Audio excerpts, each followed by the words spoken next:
영어도 우리가 이 찬양을 통해서 배우니까 더 빨리 이렇게 배우는 것처럼 되었습니다. 제가 첫 시간에 구약을 선교적 시각으로 한번 바라보자. 왜냐하면 한번 뒤집어 보는 것이죠.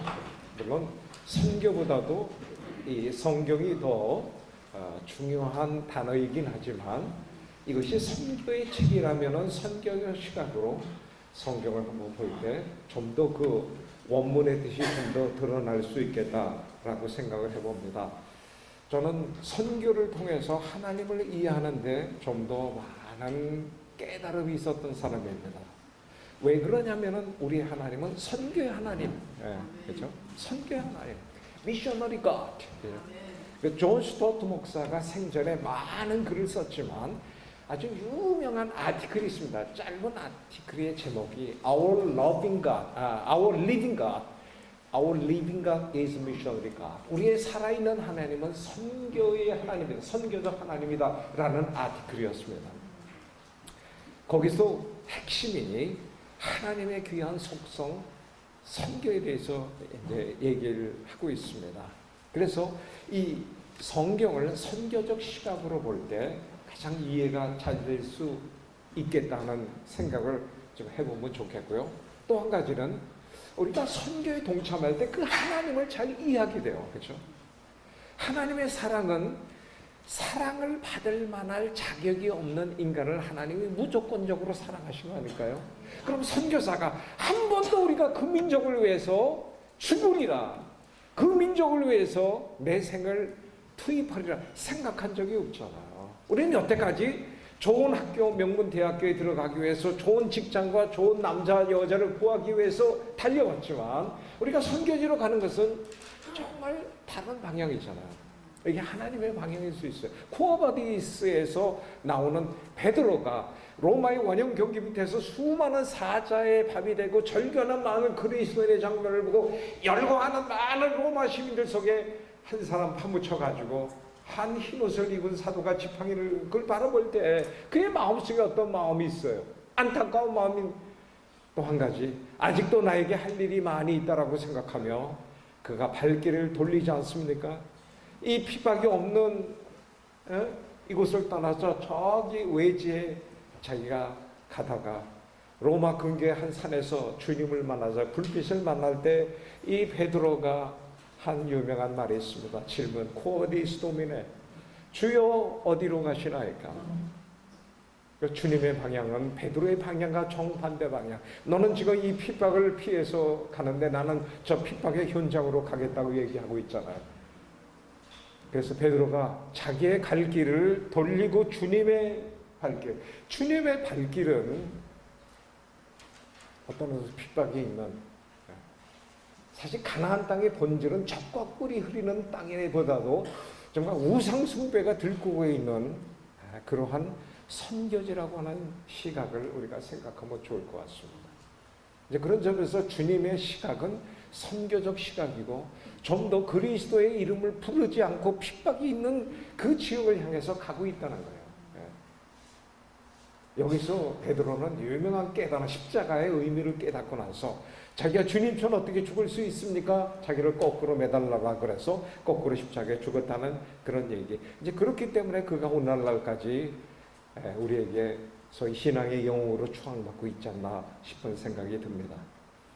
신약을 선교의 시각으로 한번 읽어보고자 해서 여러분에게 제안합니다. 첫 번째 화면은 예수님의 모순되는 생애 3년 공생애 속에서 두 가지 말씀이 있습니다. 마태복음 10장 5절 6절에는 제자들에게 너희는 이방인의 길로도 가지 말고 차라리 잃어버린 이스라엘 사람들에게 가라고 하시면서 유태인에게 우선적으로 복음을 전하라는 말씀하십니다. 그러나 같은 책에서 마태 28장 19절 너희는 모든 족속으로 가라고 하십니다. 우리가 이것을 시차적으로 이해할 수도 있고 또 좀 더 이것을 동시적으로 이해할 필요가 있어요. 하나님은 이 땅에 오셨던 분으로서 시간과 공간의 제약을 받고 계셨던 분이었습니다. 예수님은 한반도를 밟지 않으셨던 분이고 한국어도 모르셨던 분이었다고 우리가 이해할 수도 있습니다. 이제 그렇기 때문에 그분이 이런 한 시 공간 속에서 하신 이 표현에 있어서 점차적으로 어떤 의미에서 현재 그렇잖아요. 이스라엘 전체가 아직도 배우들이 제대로 형성이 되지 않은 이런 상황 속에서 배우들을 먼저 모집하시는 그런 장면을 우리가 이해하면 좋지 않겠는가 싶습니다. 그래서 먼저 배우들을 먼저 모집하는데, 그러나 그 배우들이 어느 정도 형성이 됐을 때 마태복음 28장 19절 그러므로 이제는 너희가 모든 족속으로 가라고 하셨습니다. 우리가 그렇게 이해하면서 사도행전 1장 8절, 그래서 사도행전 1장 8절은 both A and B, 그렇죠? 그러니까 이것이 예루살렘 먼저 개념이 아니라, 그러니까 이 대한민국이 먼저 복음화된 다음에 다른 민족으로 가라는 것이 아니라, 그렇죠? 어느 정도 무대가 확보되고 배우들이 확보되어 있으면 여기에 관객들은 그들에게 맡기고, 또 다른 배우들이 다른 땅, 다른 무대를 개척해서, 그렇죠? 이걸 땅 끝까지 가라고 하는 말씀으로 이해를 하면 좋겠습니다. 그런데 우리는 거기에 자꾸 머물러 있다는 것입니다. 예루살렘에 머물러 있기도 하고요. 우리 교회에 머물러 있기도 하고요. 무엇보다도 우리 의식이 거기에 머물러 있어요. 그렇죠? 아직도 한반도에 예수를 믿지 않는 사람들이 많이 있는데라고 하는 사고방식. 그렇죠? 저도 세계 선교사로 대학교 2학년 여름 수련회 때 제가 대천 앞바다에서 일어났습니다마는, 그렇게 헌신하고 나서도 하나님, 대한민국도 세계의 한 부분인 것을 잊지 말아 주십시오, 이렇게 고백했던 적이 있어요. 이것은 뭐냐면 우리가 여태까지 본토 친척 아비집에 대한 그런 집착이 모든 인간에게 다 있어요. 그렇죠? 우리가 김치를 포기하라고 그러지 않습니다. 성경은 김치를 포기하지 말고 너희가 또 다른 어떤 음식에 도전하라고 얘기하죠. 우리는 죽기 직전까지 김치의 맛을 잊을 수는 없을 거예요. 그러나 김치 맛에 머물러 있지 않고 다른 음식도 먹어보라고 주님이 권장하시자. 저 그래서 세계 어디 가나 잘 먹어요. 전 선교지 가면 1, 2kg 좀 찌고 이렇게 오는 것 같아요. 제발 선교지에 있는 우리 선교사들이 이 단기팀이 올 때는 이 젖과 꿀이 흐르는 것을 좀 느끼게 하면 좋을 것 같아요. 근데 이상하게 우리 선교사들도 인간이기 때문에 연약하잖아요. 그래서 이 고생하는 면을 자꾸 부각시키는 것 같아요. 한 번은 목포 DTC DTS죠. 그 19명의 졸업생이 인도네시아 단기팀으로 왔는데, 같은 선배인 예수전도단의 아무개 선교사의 인도를 받고 어디 이제 좀 다녀온 모양이에요. 근데 선교사가 가지 않고 인도네시아 붙여주고 정글을 한 바퀴 돌고 오게 한 모양이야. 그래서 너무나 고생한 모양이야. 그 캡틴 되는 자매가 나를 보더니 막 나한테 와서 내 품에 막 얼굴을 묻고 막 울어. 한 3분 동안 막 울어. 그래서 울게 놔두고 웬일이냐 그랬더니 지난 한 주 동안 너무나 고생했대. 어떻게 차도 어떻게 고물 버스를 해줘가고 망가지기도 하고 음식도 아주 열악하고 기후도 힘들고 했는데 너무나 고생했대. 이 11명 모아놓고 인도네시아로 선교사로 올 사람한테 한 명도 손들은 사람이 없어. 그래서 얘네들을 그 다음날 새벽 토요일날 오후 3시 45분에 돌아가는 칼 비행기, 그런데 새벽 5시에 전부 일어나게 하고요. 항상 어느 곳이든지 좋은 곳이 있어요. 저는 산보를 많이 하는 사람인데 거기로 인도하기 위해서 아침에 아직 먼 동이 이렇게 좀 터오는 그런 가오니까 아직 어둠기가 좀 있죠. 근데 일어나서 쫙 해서. 그럼요, 인도네시아는 첫 새벽, 무슬림들의 첫 새벽에 새벽 2시 20분에 4시 20분에서 45분 사이입니다. 해 뜨는 시간에 비워놨는데 그때 첫 기도해요. 그리고 나와서 기도 시간이 그렇게 오래지 않습니다. 10분 정도 한 다음에 이제 밭에서 일하는데요. 일하는 장면을 보게 돼요. 나는 여태까지 인도에 살면서 김 메고 거름 주는 것을 못 봤다. 이게 꽂으면은 잘 자라니까 햇빛도 가고 열대 스콜이 내리고 뭐 땅을 만져보라. 이 자식도 어떻게 열대 그 정글 다니면서 땅도 안 만져봤는지 땅 만져보더니 너무 기름지거든요. 이거 기름진 것 같으네. 그래서 걔네들을 데리고요. 저기 반둥이 내다보이는 그 언덕백에 서가지고 저 반둥에 수많은 영혼들이 지금 아직 주를 모르고 있네. 반둥 땅의 영혼을 위해서 땅에 손들고 기도 막 기도. 내 옆에 있는 케빈 그 자매가 이렇게 아름다운 한참 기도한 다음에 중얼거리는데 이렇게 아름다운 걸 진짜 보여주지. 그걸 듣고 내가 끝나고 나서 너희가 그동안에 정부를 다녀왔는데 그래 섬겨지는 어려운 면도 있어.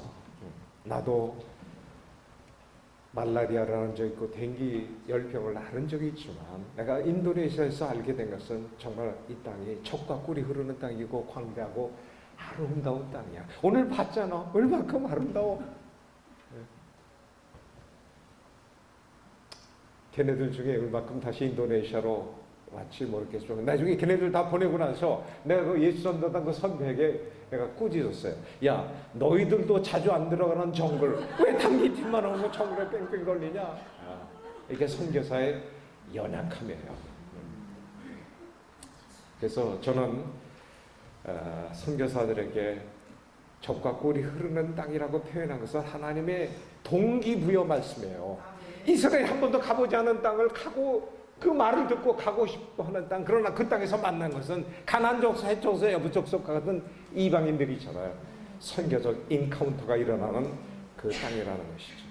그러면서 우리가 잊지 말아야 할 것은 하나님이 나를 사지로 보내시지 않고 그렇죠. 항상 내가 너와 함께 있으리라. 땅끝에 가는 모든 족에 항상 너와 함께 있으리라 이랬죠. 제가 이런 체험을 했어요.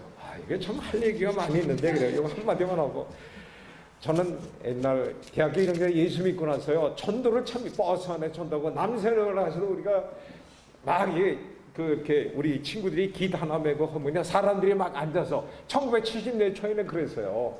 남산에 그냥 일자리 없어서 오는 사람도 맞아요. 그 사람들께 복음을 전하고 우리 중에 한 명이 메시지는데 우리가 설교 연습을 해본 사람이 아니지만 막 전하고 그리고 끝나고 나서 브리즈 오브 라이프 같은 것 또는 사형리 같은 걸 막 개인 전도하고 막 그랬어요. 근데 어느 날 저는 병 고치는 은사를 하나님이 주시면 더 복음 전도 효과가 좋을 것 같아서 막 기도했어요. 은사를 병 고치는 은사를 주시옵소서. 그래서 하늘산도 올라가고요.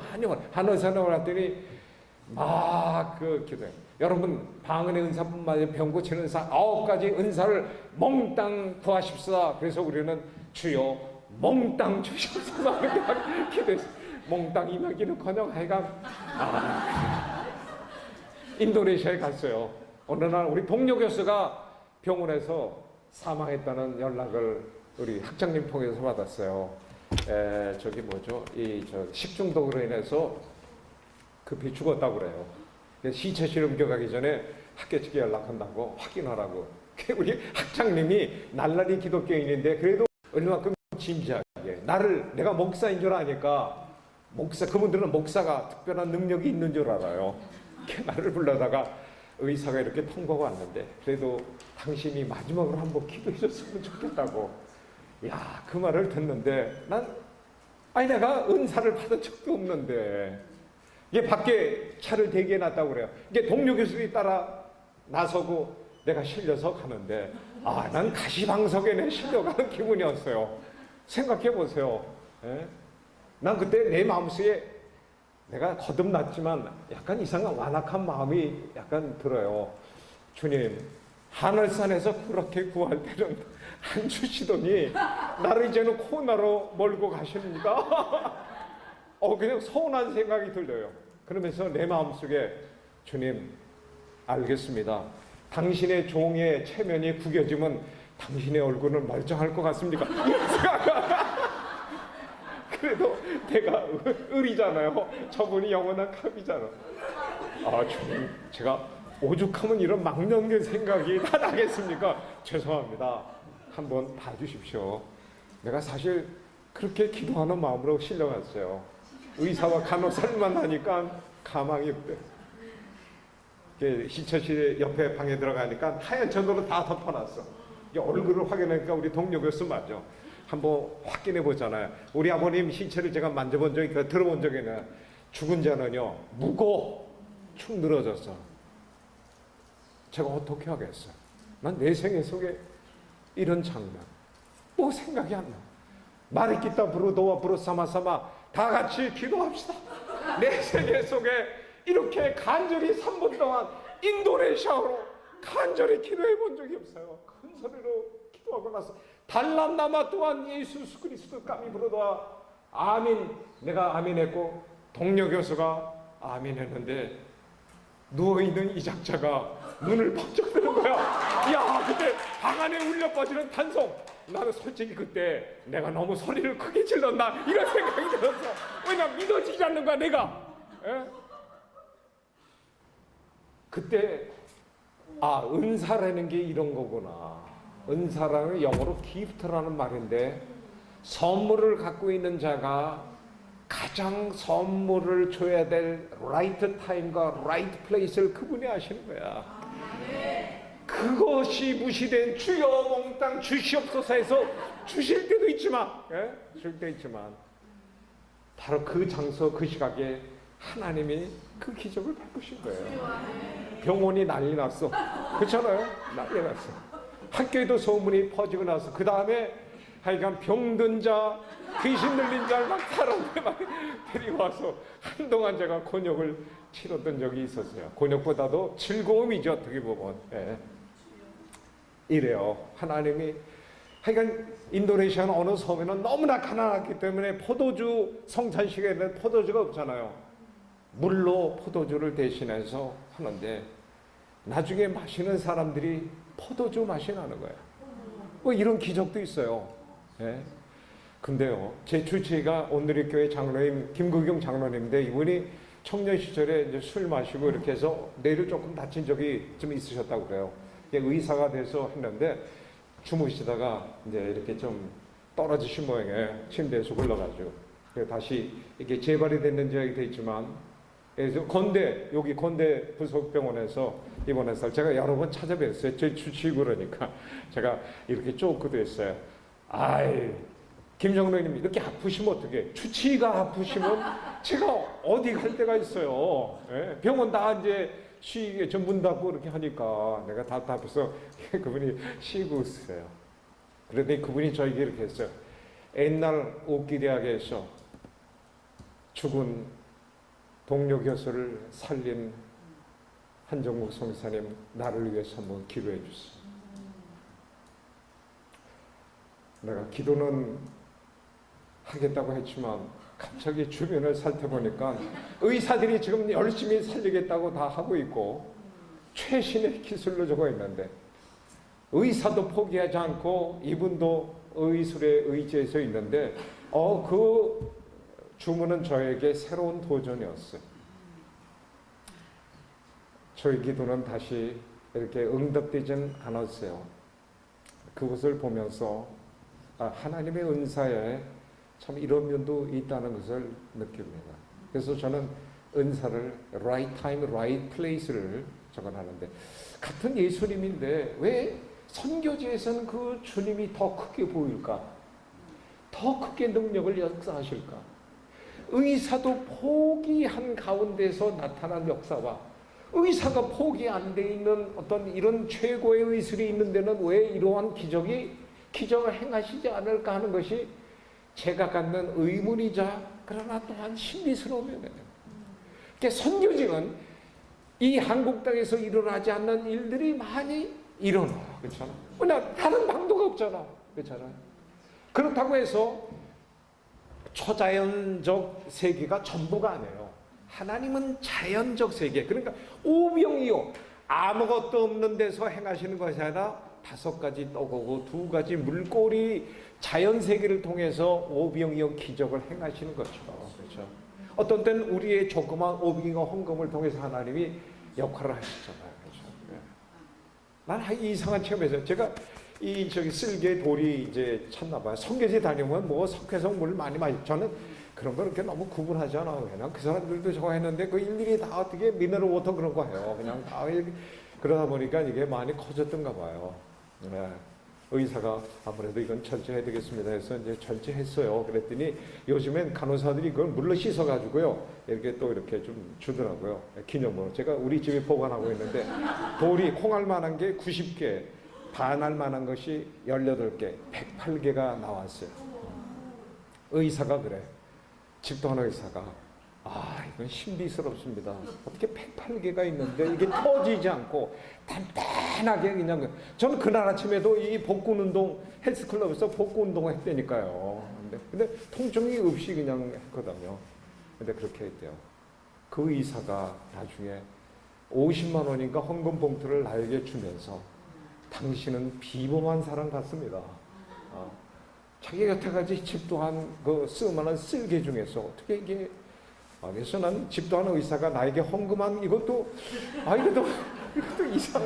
이상한 일이에요. 네, 그래서 이것을 하여간 잘 쓰겠다고 이렇게 이제 했습니다만 우리가 거기 머물러 있는 경우가 많이 있어요. 예루살렘에 머물러 있고 또 안디옥 교회가 사도가 세운 교회가 아님에도 불구하고 또 이 교회가 잘한 것 중에 하나는 뭐냐면 바울과 바나바를 따로 세워서 보낸 선교적 교회. 그러나 사도들이 하지 못하는 것이 참 안타깝죠. 우리가 서 있는 한국교회, 우리는 조직에서 모인 사람들이다. 세 가지 생각할 질문이 그 다음 화면에 있어요. 구약은 구심적이고 신약은 원심적인가 하는 그런 표현이에요. 우리가 이제 일부 신학교에도 이렇게 가는데 구약은 이스라엘 중심적으로 먼 데서 시바 여왕이 오고 나만 장군이 나오는 구심적 선교였다. 그리고 신약은 땅끝을 향해서 가게 하는 선교였다. 그렇지만 구약에서도 그렇잖아요. 원심적인 게 있어요. 어떻게 원심적이냐면 요나를 니느웨로 가게 하셨잖아요. 그렇죠? 그리고 신약은 원심적인가? 그렇잖아요. 예루살렘에 놀라운 부흥이 있을 때 천하갑국의 경건한 유대인이 찾아오고 이들 중에 로마에서 온 유태인이 예수를 믿고 가서 로마 교회는 그들이 세운 교회예요. 사도가 가서 개척한 교회가 아니라 이들이 예루살렘에 와서 사도 베드로의 설교를 듣고 회심하고 돌아가서 세운 로마 교회. 그래서 신약은 원심적이면서도 구심적이었다. 그래서 신약과 구약은 차별이 없어요. 다만 구별될 뿐이야. 구약이 먼저 기록되고 먼저 첫 번째 이스라엘에게 이루어서 기록되고 신약은 두 번째 이스라엘, 새로운 이스라엘을 위해서 하나님이 주어진 것이죠. 우리가 율법을 폐기하는 것이 아니라 율법을 완성한다고 그래서 은혜라는 것이 있잖아요. 베드로는 유대인의 사도이고 바울은 이방인의 사도이니까 그렇지 않습니다.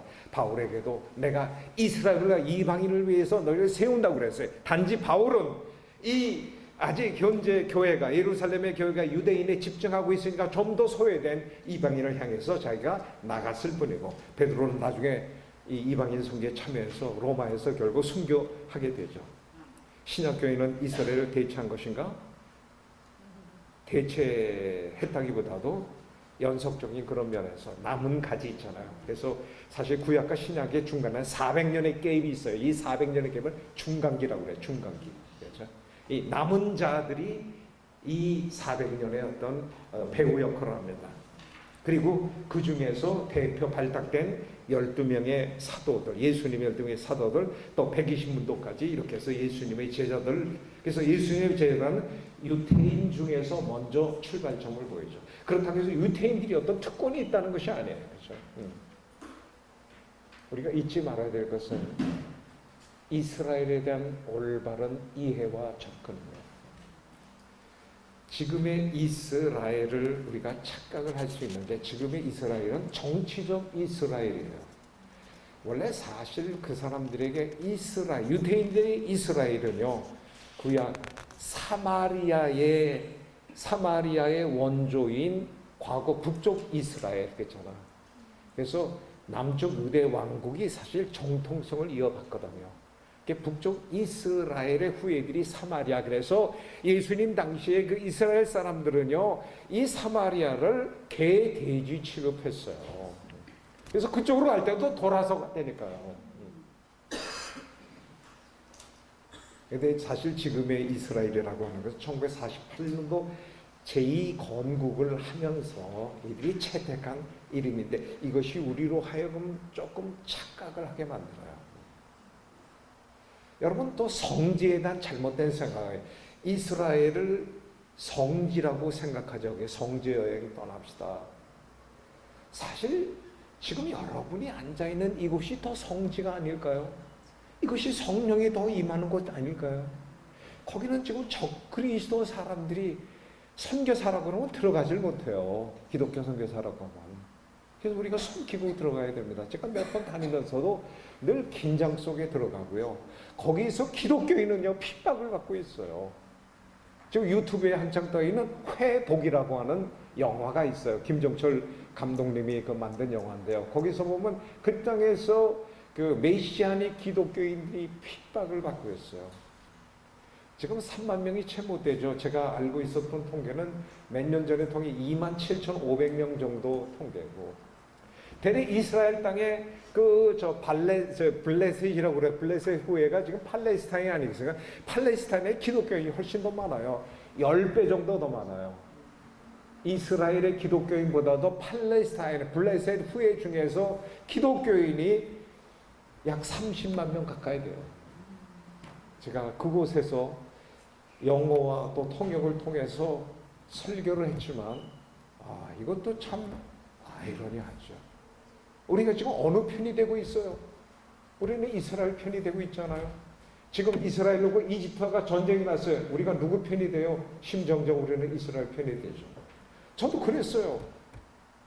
근데 이쪽에는 이스라엘은 기독교인이 3만 명이 채 안 되고, 이 이집트에는 kop틱 기독교인이 976만 명이나 있어요. 어디가 성지예요? 물론 우리가 전쟁에 나면 양쪽에 있는 기독교인을 위해서 우리가 기도해야 된다라고 생각을 해요. 어느 편이 된다기보다도, 그렇죠? 우리가 아직도 구약의 이스라엘에서 벗어나지 못하는 것은 어떤 성경 해석에 있어서 뭔가, 지금의 유태인이 노벨상을 많이 받고 재가 뛰어난 것은 그들의 교육 방법이 특별하다. 그들의 교육 방법이 신명기에 나타나 있잖아요. 그 나타나의 교육 방법은 참으로 참 탁월한 방법이죠. 하나님 말씀 위주로 율법을 매송의 꿀송이처럼 율법을 해서 아이들에게 그들의 알파벳을 가르칠 때 꿀을 그 글자에 묻혀가지고 꿀을 묻혀가지고 이렇게 해서 이걸 해서 그렇게 가르친다고 그러잖아요. 이게 교육 방법론에 중점을 뒀다기보다도 구약에서 이런 면이 있어요. 하나님이 복을 주시는데 이 복은요 수천 대 이어져요. 그래서 1000대까지 이어지고 하나님의 화는, 하나님의 심판은요 3세대까지 이어져요. 지금 유태인이 이렇게 잘 살게 된 것도 어떤 조상덕이 크다고 생각해요. 그렇죠?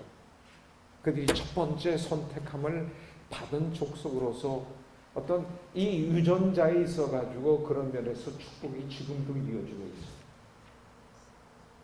근데 그것을 하나님을 섬기는 데 쓰지 않고 적그리스도의 영으로 한다고 그러면 아직도 구약을 자기들만의 경전으로 생각하고 이 엘로힘 하나님을 자기들만의 야훼라고 그렇게 생각하는 거기에 갇혀있는 이 사람들에게는 우리가 편향되는 게 좋아요. 아니면 구약을 정말 신약의 시각으로 보자. 완성된 시각으로 율법을 봐야 될 거 아니에요. 그렇죠? 율법을 폐한되는 것이 아니라 율법을 완성한 예수 그리스도의 시각으로 보잖아요. 여러분 율법은 그래서 로마서 3장과 4장을 깊이 읽어보면 율법이 왜 주어졌는가 사도 바울이 놀라운 깨달음으로 기록하고 있죠. 자기는 율법은 백성으로 지키기 위해서 율법이 주어졌다고 생각했는데 가말리아 문화에서 그렇게 배우고 그렇게 지키고 노력했는데 예수를 만나고 나서 율법에 대한 해석이 달라졌어요. 그래서 뭐냐, 율법은 죄를 깨닫게 하기 위해서 하나님이 우리에게 주셨다는 거예요. 율법으로는 죄를 깨달음이라. 100가지 율법이 있는데 한 가지 율법을 범해도 죄인이 되는 거예요. 그렇죠? 그 완벽한 율법을 다 지키면은 구원을 얻으리라가 아니라 그 완벽한 율법을 하나님이 주신 목적은 열심히 지키다가 하나님 나는 도저히 그래서 다 지킬 수 없는 죄인입니다라는 이 항복 고백을 받기를 원하십니다. 여기서 하나님의 은혜가 시작이 되는 거죠. 그 은혜를 받은 인간이 율법을 지키고자 하는 새로운 힘을 얻는 거 아니겠습니까? 마음이 가난한 자는 복이 있나니 라고 하는 말은 마음이 가난해야지 복을 얻는 데는 표현이 아니라 천국이 저희 가시며, 그죠? 마음이 가난해지 천국이 주어진다는 말씀입니까? 아니, 예수님을 믿음으로 천국을 소유한 자가 마음이 가나지는 증상이 있는 거 아니겠어요? 감기에 걸렸으면 감기 걸린 증상으로 목이 붓고 기침이 나고 열이 나는 증상이 있죠. 근데 우리는 믿으면 되겠네라고 하잖아요. 그렇죠? 그러니까 헛기침을 나도 당신은 예수를 믿었으니까 구원이 임했군요. 증상이 없는 기독교인은 그건 가짜 기독교예요. 우리는 성령이라는 외부적, 이걸 이분에게 바이러스라는 그 비유를 해서 좀 안 됐습니다만, 감기 바이러스로 인해서 우리가 감기 걸려서 증상이 나타나는 것처럼 우리가 예수를 믿으면 예수 성령의 은혜로서 새로운 피조물이 되고 신의 성품에 참여했으면 신의 성품의 증상이 나타나야 되잖아요. 그렇죠? 저는 이청준 씨가 기독교인인지 모르지만 그분의 쓴 당신들의 천국이라는 그 책도 여러 번 읽고요. 그 다음에 밀양이라고 하는 그 원작이 어떤 제목인지 모르겠어요. 밀양이라는 그 영화도 한번 보세요. 거기서 보면 전계원이가 그 나오죠. 자기 남편호가 이혼하고 5살 되기 아들 되고 밀양으로 들어오면서 이제 영화가 시작이 되죠. 그래가지고 아이를 키우는데 어느 날 이 아이가 이제 납치가 돼가지고 그래 얼마큼 애가 닳겠어요. 경찰에 연락해서 나중에 범인을 잡고 보니까 아이는 결국 죽고 없고 말았죠. 얼마큼 이 정기훈입니까? 정기훈이 아니라 이름 누구지? 예? 전도연. 전도연이 힘들어하는 그런 모습이 나오고 막 그러는데 납치범은 이제 감옥에 가 있고요. 전도연이 약국하는 집사님 부부에서 전도받고 교회 나가서 원수를 사랑하라는 메시지를 듣게 됐죠. 이 사람에게 원수는 그 감옥에 있는 납치범 그 자식이죠. 근데 어느 날 많이 하다가 그 범인을 용서하기로 그냥 어려운 결정을 그래서 면회 신청을 하지 않습니까? 근데 그 사이에 어떤 일이 감옥 안에서 목사님이 있어가지고 전도했어요. 근데 이 사람이 이 납치범이 예수를 믿고 사죄의 확신까지도 갖고 있어. 그 전도인을 면하고 나서 자기가 어떻게 예수를 믿고 원수를 사랑하라는 이런 말씀 때문에 이렇게 왔다 그러니까 이 죄인이 저도 예수를 믿었습니다. 하나님께서 저의 죄를 용서해 주셨습니다. 그러는데 전도연이 거기서 받은 충격은 뭐냐면 내가 용서해야 될 자인데 누가 용서해 줬다고? 사실 전도연은 거기서 뛰쳐나오고 나서 거기서 머리 자르는 거 나와 있지만 원문에는 자살하는 것으로 나타났어요. 저는 이게 한국 기독교의 어떤 이 약점을 지적한다고 생각합니다. 그 감옥 안에서 그 목사님이 이렇게 가르쳐야 됩니다. 네가 한 어미의 자식을 주었으니 네가 하나님뿐만 아니라 이 어머니에게 죽을 죄를 졌다. 어머니에게 네가 무릎을 꿇고 전도연이 왔을 때는 그 어머니 앞에서 무릎을 꿇고 내가 당신 앞에서 하나님 앞에서 죽을 죄를 졌습니다. 이게 되는데 뻣뻣하게 앉아가지고 하나님의 용서를 받았다고 이 증상이 없는 거예요. 이 새끼가. 네. 이걸 누가 가르쳤어요? 그 목사가 가르친 거예요. 물론 그렇게 하라고 가르친 건 아니겠지만 오늘날 제가 아까 어떤 분이 그래요. 이게 66권의 성경 8만 대성경이 아니고 66권의 성경이다 그 얘기를 했습니다. 하나님의 말씀은 성경 외에 다른 부분 일반 계시가 있다는 걸 말씀을 했어요. 근데 우리는 오직 성경만이 하나님의 계시다. 그래서 우리가 성경 봉독할 때 하나님의 말씀은 창세기 몇 장 몇 장 이렇게 하다 보니까 많은 신도들이 오직 성경. 그래서 성경에서 모든 걸 다 찾으려고 그래요. 그렇죠? 네. 사실 성경에서는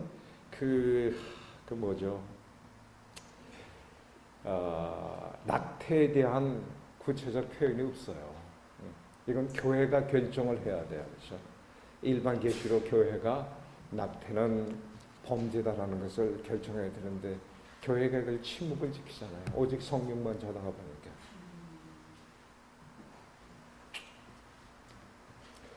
이런 얘기가 있습니다. 어느 아주 양심적인 의사가 고백을 했습니다.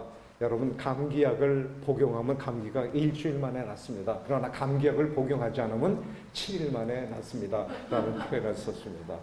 그래요. 일반 감기약은 계속 변종으로 해서 일반 감기약이 없어요. 만들어도 변종에 약효가 없으니까. 그러나 특별 감기, 인플루엔자 같은 것은 이제 백신 같은 것이 약이 있어요. 그런데 우리는 감기가 걸리면은 의사에게 가서 감기 걸렸어요. 그럼 의사가 감기를 치료하고 주사를 놓고 처방을 하면 감기약을 먹고 일주일 만에 낫습니다. 감기약이 존재하지 않는데 우리는 감기약이 존재하는 것처럼 믿고 살고 있어요. 하나님의 일반 계시가 존재하는데도 일반 계시가 없는 것처럼 우리가 살아간다는 것이죠. 그렇죠? 예. 이제 그런 점에서 오늘날 우리가 거기 머물러 있는 경우가 많이 있다는 것이. 그리고 생각하는 질문에서 우리가 하나님의 백성의 그 의미가 무엇인가 하는 것을 다시 한번 생각해요. 차별 없는 구원의 복음에 서정이 있습니다. 첫째, 이스라엘과 그 남은 자들이 예수님의 12제자로 이어지고 구원의 믿음을 고백하는 유대인 디아스포라들로 이어지고 구약의 믿음을 고백한 이방인들 라합, 나만 장군 외에 이런 사람이 예루살렘의 시바 여왕과 하나님을 만난 이방인들 그 본격적인 이방인의 선교 초청이 바울 선교사로 이어지고 이게 차별 없는 구원 복음의 서정입니다. 그래서 다음에 보면 처음부터 차별이 없었던 하나님의 구원이었습니다. 그러나 유대인에게 먼저 구원이 주어진 거죠. 배우에게 각본이 먼저 주어진 거죠. 그러나 이 구원은 객석에 있는 관객들을 위해서 구원이 주어졌다. 바벨론 포로의 의미는 심판과 남은 자를 흩으신 거죠. 여러분, 무대의 배우가 계속 깽판을 치고 있어요. 그렇죠? 역할을 제라고. 그러니까 이 배우도 징계하는 점에서 무대에서 쫓아내죠. 이게 바벨론 포로의 심판의 의미예요. 그러면 그 중에 남아있는 이사야라든가 다니엘이라고 하는 이런 배우들이 거기 갔어요. 그렇죠? 느부갓네살 왕이 가서 그 다음 심지어는 고레스 왕이 감독하잖아요. 무대가 중요해요? 배우가 중요해요? 배우가 더 중요하죠. 그래서 새로운 하나님의 영광이 계속되는 것입니다. 참감람나무와 돌감람나무비 우리는 돌감나무 우리가 출신입니다. 하나님의 은혜로 접붙임을 받았죠. 전 이스라엘이 나중에 이 이방인에 돌아오는 것을 보고 집단적으로 시기 질투가 나서 그들이 예수님에게서 접붙임이 되는 그때를 저희도 바라고 있어. 버려진 참감나무 가지를 참감나무인 예수의 접붙임을 한다면은 얼마큼 더 효과적일까 하는 것입니다. 마지막으로 요한계시록 7장 9절 10절에서 각 나라와 족속 백성 방언에서 모인 사람들이 하나님의 보좌와 또 어린 양 예수 앞에 우리가 찬양하는 장면이 있게 됩니다. 2010년 케이프타운에서 세계 각국 복음지 주도들 그 교일치 WCC 주도들이 함께 모여서 찬양하는 그 장면을 지금도 잊지 못합니다. 성경에서 말하는 선교에 두 가지 의미가 있습니다. 다음 하면 첫 번째는 광범위하게 사용합니다. 자유주의 신학자들은 미시오데이라고 해서 하나님의 선교라는 표현을 쓰지만 우리가 이걸 거부할 것이 아니라 광의 의미로 하나님의 선교를 받아들일 필요가 있습니다. 하나님의 모든 백성은 미셔널 피플, 하나님의 모든 교회는 미셔널 처치, 모든 크리스천은 미셔널 크리스천이에요. 그러나 협의해. 그러나 우리 이 복음주의 진영에서 보수주의 진영에서는 선교를 좁은 의미로 조금 하고 대래 전도를 광범위하게 사용합니다. 전도와 선교는 사실 불신자에게 복음을 전달하는 점에서 똑같지만은 전도는 동일한 언어권 자기 민족에게 동족에게 복음을 전달하는 것이 전도고 선교는 말이 다른 민족에게 복음을 전달하면서 선교라는 말을 구별돼서 사용할 뿐이에요. 그렇죠? 그럼 왜 교회는 선교사 제도를 두고 있는가? 전도사 제도와 똑같아요. 여러분 교회 중에서 전도를 전도사님에게 맡긴 교회 들어보신 적 있어요? 아마도 없어요. 네. 그러나 선교를 선교사님에게 맡긴 교회가 너무나 많이 있잖아요. 이것이 모순이라는 겁니다. 전도는 눈에 보이지 않습니다. 그러나 전도사는 눈에 보이죠. 들을 수 있고 손으로 악수도 하고 또 그분의 메시지도 듣잖아요.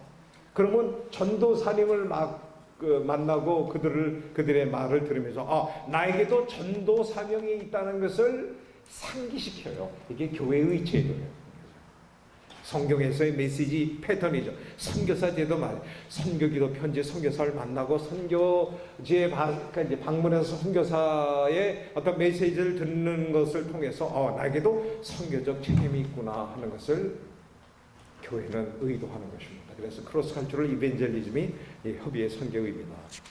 결론적으로 선교는 선교사나 일반 신도나 차별이 없습니다. 제가 이제 오늘 강의 중에서 자주 쓴 단어가 차별과 구별이에요. 그래서 하나님의 구원에는 유대인이나 이방인이나 차별이 없습니다. 하나님의 특별 계신 성경은 구약과 신약이 차별이 없습니다. 단지 구별이 있어질 뿐이야. 그렇죠? 구약이라고 하는 경전이 먼저 주어졌고 여기에 강조점은 율법이라고 하는 어떤 주제가 적었지만 그러나 신약에서는 은혜라고 하는 주제로서 그래서 신약을 통해서 구약을 재해석해야 돼요. 사도 바울의 신학을 재해석의 신학이다. Theology of Reinterpretation이라고 하는 의미가 여기에 있어요. 그래서 선교를 자꾸 선교사에게 맡기고 선교위원회, 선교단체에게 맡기는 것은 잘못된 거예요. 일반 시도 모두에게 차별이 없어요. 미셔너리즈와 미셔널 크리스천이 함께 미셔널 처치를 이룬다는 것이고 두 번째 결론이요. 이제는 땅끝으로 가는 우리의 선교사들을 우리가 후원도 하지만 땅끝에서는 미전도 정도에 우리 곁에 와 있습니다. 다문화 가정의 며느리들이 우리 근처에 와 있잖아요. 우리도 열심히 가지만 우리가 가는 열심보다 하나님의 열심은 더 크셔서 그렇죠. 그죠? 아브라함서부터 지금까지 4,000년이 넘어섰잖아요. 근데 아직도 미전도 종족이 한 5,700개 정도 남아있다고 그래요. 그죠? 그들은 정말 너무나 억울한 사람들이야. 그들의 관점에서 볼 때 이 세상의 기독교인들, 이스라엘은 너무나 이기적이에요. 내가 그들의 관점에서 마지막으로 쓰고 싶은 책 제목을 미리 정했는데 이기적인, 너무나 이기적인 이게 책 제목이에요. 하나님의 교회는 너무나 이기적이었어요. 어쩌면 우리들이 이기적인지 모르겠어요. 네. 그래서 선교는 어떤 이기적인 데에서 이타적으로 가는 방향성이라고 저는 생각합니다. 하나님이 이기적인 하나님이 아니라 이타적인 하나님이라고 한다면 선교를 통해서 우리는 하나님의 마음에 동참하는 것입니다. 하나님의 그 성품에 동참하는 것이 저는 선교다라고 생각해 봅니다. 결론 세 번째, 전도와 선교 관계. 내가 오늘 행하는 전도는 세계 선교의 일환입니다. 여기 우리 주변의 불신자들은 우리가 전할 땐 전도이지만 미국의 그리스도인, 미국의 선교사 한국 와서 그들에게 전도할 때는 선교가 되는 거 아니겠어요? 같은 전도 대상자인데 왜 저 사람들에게 선교 대상자로 불리울까요? 그럼 우리가 전도하는 것이 더 효과적이죠. 아직도 남한 땅에는 예수를 안 믿는 사람들이 훨씬 더 많습니다. 근데 미국 교회로 하여금 우리는 불신자들이 많으니까 더 많은 선교사를 보내주세요 라고 하지 않습니다. 왜냐하면 그쪽에서도 남아있는 교회가 전도로 다 커버할 수 있다고 생각하기 때문에 더 이상 남한 땅에 선교사를 보내지 않습니다. 근데 오늘날 너무나 많은 기독교 선교사가 남한 땅처럼 기독교 이름을 부르는 많은 지역에서 일하고 있다면 뭔가 잘못된 거 아니겠습니까? 이게 선교사의 연약함이에요. 핍박 있는 어려운 지역에는 안 가고 그리스도 이름을 부르는 곳에는요 여기저기 어서 와주세요 그래요. 왜냐 선교사는 사례를 안 주더라도 와서 열심히 일하고요. 어떤 머리 좋은 현지 기독교인 지도자들은 선교사를 모시면은 프로젝트하고 돈이 온다는 걸 알아. 그래서 어서 와서 우리를 도와주세요 라는 말을 해. 마게도니아 콜링처럼 그렇게 얘기해. 그런 많은 이 정신 빠진 선교사들이 마게도니아의 콜링이 있구나 그쪽으로 가. 그래서 선교지로 가는 두 길이 있는데 넓은 길이고 많은 선교사가 찾는 길이 있고 좁고 협착한 길이 있어. 오늘날에도 전도 대상자가 많이 있는 곳에 가는 길에는 선교사가 많아. 그러나 핍박이 있고 그리스도 이름을 부르는 진짜 선교지는 선교사가 없어요. 저는 왕십리에서 우리 어머니 대신해서 또 옛날에 너 뭐 먹을 것이 많이 없다 보니까 우리는 참기름을 많이 비벼서 먹었어요. 김치찌개 심지어는 고추장에 비벼서 참기름을 먹었어요. 우리 아버님은 이 참기름의 도사와 같은 분이에요. 냄새를 잘 맡으셨어요. 오늘날 여보 우리 어머니한테 여보 이 참기름은 짜가인 것 같다고.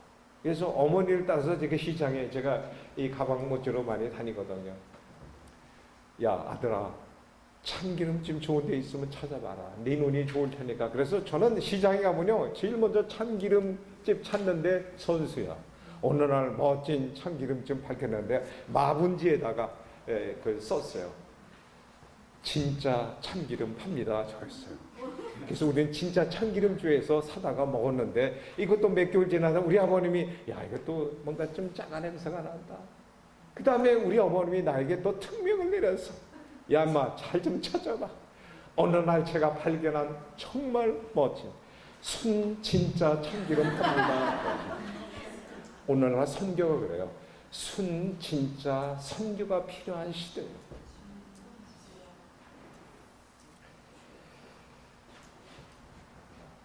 저 선교사의 한 사람으로 여러분 앞에 이제 부끄러운 면을 고백합니다. 내가 오늘 행하는 전도가 세계 선교의 일환이요 내 주변의 이방인에게 다가가야말로 선교다. 다문화 가정 그 사람들은 이제 한국말도 열심히 배우려고 하는데 우리가 서툰 한국어지만 그들을 이해하는 마음에서 복음을 전한다면 선교죠. 나의 제 인생을 선교지에서 보내다. 인생을 지으면서 선교합시다.